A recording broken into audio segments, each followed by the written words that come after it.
सगळंच तुम्हाला सविस्तर सांगणार आहे. पण देवेंद्र फडणवीसला एवढीच कुंकुम आहे ना, बैठक संपल्यावर मी सागर बंगल्यावर येतो, मला मारून दाखवतो. मी तुझ्या सागर बंगल्यावर येतो हे माझा बैल. पण समाजाची इमानदारी मी नाही ऐकू शकत. समाजाला ओबीसीतून आरक्षण पाहिजे, तेच घ्यायचंय, घेणार आहे. 10% नाही हात लावून. माझ्या तोंडून ओतून घेण्यासाठी तोच हे उभा केलेला, मी त्याला दोष देत नाही. आता ह्यो जे उभा केलाय ह्यो त्यानेच उभा केलाय. तुम्हाला सविस्तर सांगणार आहे. पण देवेंद्र फडणवीसला एवढीच कुंकुम आहे ना, बैठक संपल्यावर मी सागर बंगल्यावर येतो, मला मारून दाखवतो.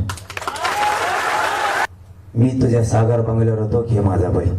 पण समाजाची इमानदारी मी नाही ऐकू शकत. समाजाला ओबीसीतून आरक्षण पाहिजे, तेच घ्यायचंय, घेणार आहे. 10% नाही हात लावून. माझ्या तोंडून ओतून घेण्यासाठी